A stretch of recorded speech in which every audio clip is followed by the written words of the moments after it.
Hubungan struktur dan kelarutan dengan aktivitas obat.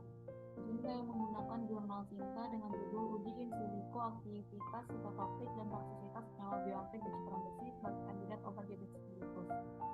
Nah, di sini dia itu menggunakan metode in silico, di mana pada screening in silico ini melibatkan struktur suatu senyawa yang dia itu bagaimana caranya dia berkaitan dengan protein target. Nah, dari hasil uji in silico ini akan dinilai atau diidentifikasi apakah struktur senyawa tersebut berpotensi sebagai kandidat obat dan memiliki aktivitas biologis yang baik. Sebelum itu dilakukan yang namanya yaitu uji fisikokimianya dengan mengetahui sikap fisikokimia berdasarkan hukum Lipinski.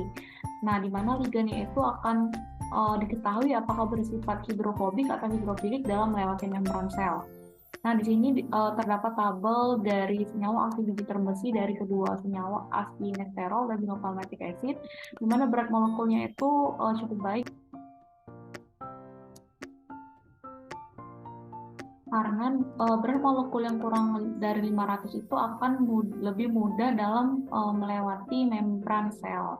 Nah, kemudian juga ada nilai log P. Di sini nilai log P-nya itu lebih dari 5, di mana dia itu kurang baik atau bersifat lebih hidrofobik. Sedangkan di sini ada nilai HbA yang kurang dari 10 dan nilai HbD yang kurang dari 5. Nilai HbA dan HbD ini berkaitan dengan proses absorpsi, di mana jika nilai HbA dan HbD-nya tinggi, maka energi yang dibutuhkan dalam proses absorpsi itu lebih besar. Tapi di sini HbA dan HbD-nya cukup baik.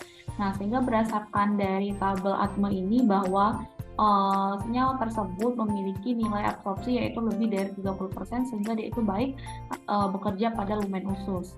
Nah, di sini terdapat struktur interaksi ligan dengan protein GLP-1, di mana protein ini merupakan protein target dalam antidiabetes.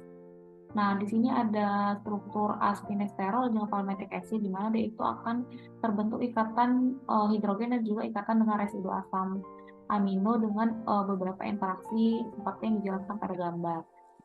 Nah, di sini ada tabel hasil uji in silico dengan reseptor target GLP-1, di mana nilai binding affinity-nya itu baik, yaitu kurang dari 7 kcal per mol. Nah, di mana dikatakan jika nilai afinitas suatu senyawa itu semakin kecil, maka ikatannya itu akan semakin kuat.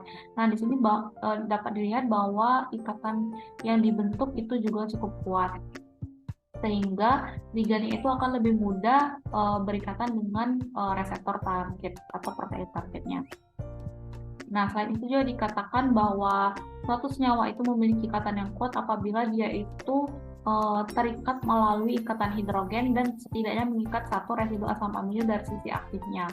Nah, di sini dapat dilihat bahwa ligan asfinesterol ini juga berikatan dengan 3 residu asam amino, begitu juga dengan ligan palmitic acid, dia berikatan dengan 4 residu asam amino, sehingga kedua senyawa ini cukup berpotensi sebagai obat anti diabetes diakibatkan karena adanya ikatan hidrogen pada residu asam aminonya.